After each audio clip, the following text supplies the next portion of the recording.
গুনাহগার হবে। অভ্যাসগত কারণে অনেকেই রমজান মাসে এই তিনটি ভুল করে থাকি। আমাদের প্রিয় নবী তার উম্মতদের এই তিনটি কাজ করতে বারবার নিষেধ করে গেছেন। যারা রাসূলের কথা মনে প্রাণে বিশ্বাস করেন অবশ্যই তারা আলহামদুলিল্লাহ কমেন্ট করবেন এবং ভিডিওটি শেয়ার করে আপনার মুসলিম ভাই ও বোনদেরকে সতর্ক করে দিবেন। না জানার কারণে অনেকেই এই রহমতের মাসে আল্লাহর রহমত থেকে বঞ্চিত হবে। প্রিয় দর্শক, রমজান মাসকে একটি রহমতের মাস বলা হয়েছে। এই মাসে কবরের আযাব বন্ধ থাকে, শয়তান শিকলবন্দি থাকে ও বান্দাদের সওয়াবের পাল্লা দ্বিগুণ করে দেওয়া হয়। যেখানে একটি ভালো কাজের জন্য 10টি নেকি দেওয়া হতো, সেখানে দেওয়া হবে 20টি নেকি। বুঝতেই পারছেন কতটা গুরুত্বপূর্ণ এই রমজান মাস। অবশ্যই সতর্ক থাকবেন এবং এই তিনটি কাজ থেকে নিজেদেরকে বিরত রাখবেন। রমজান আত্মশুদ্ধির মাস।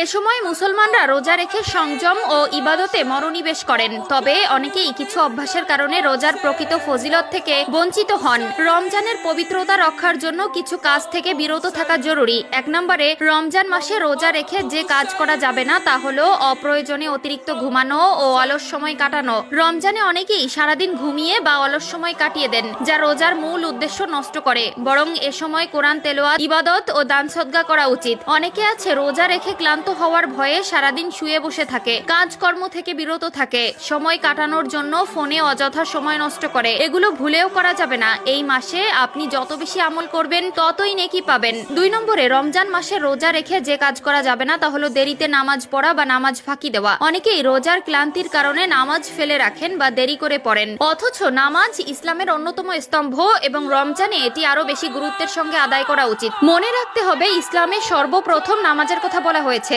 এছাড়াও রোজায় একটি ফরজ, কিন্তু 5 ওয়াক্ত নামাজে আপনার জন্য বরাদ্দ রয়েছে 17টি ফরজ। অবশ্যই অবহেলা করে নামাজ ফেলে রাখবেন না। আজান দেওয়ার সাথে সাথে অজু করে নামাজ আদায় করে নেবেন এবং পুরুষেরা জামাতের সাথে নামাজ আদায় করবেন। যেই রোজা রেখে আপনি নামাজ আদায় করবেন না সেই রোজার কোনো মহত্ব থাকবে না। 3 নম্বরে, রমজান মাসে রোজা রেখে যে কাজ করা যাবে না তা হলো দান সদকা ও সৎ কর্মে পিছিয়ে থাকা। রমজান দান সদকার মাস, কিন্তু অনেকেই এ সময় গরিব দুঃখীদের প্রতি খেয়াল রাখে না। অথচ রাসূলুল্লাহ সাল্লাল্লাহু আলাইহি ওয়াসাল্লাম বলেছেন, রমজানে দান করা অন্য সময়ের চেয়ে 70 গুণ বেশি সওয়াবের কাজ। তিরমিজি শরীফ। রমজান আত্মশুদ্ধি, ধৈর্য ও সংযমের মাস। তাই এই সময়ে উল্লেখিত কাজগুলো থেকে বিরত থেকে ইবাদত, নেক আমল ও সৎ কর্মে মনোনিবেশ করা উচিত। এছাড়াও যে কাজগুলো করা উচিত নয় তা হলো মিথ্যা বলা ও গীবত করা বা পরনিন্দা করা, রাগ ও অভদ্র আচরণ করা, অপচয় ও অতিরিক্ত খাওয়া, অশ্লীল ও অনৈতিক কাজ করা। রাসূলুল্লাহ সাল্লাল্লাহু আলাইহি ওয়াসাল্লাম বলেছেন, যে ব্যক্তি মিথ্যা কথা ও কাজ পরিত্যাগ করেন না, আল্লাহর কোনো প্রয়োজন নেই যে সে শুধু খাওয়া ও পানীয় ত্যাগ করবে। বুখারী শরীফ। রোজা শুধু না খেয়ে থাকার নাম নয়, বরং জিভ, মন ও কাজের সংযমেরও পরীক্ষা।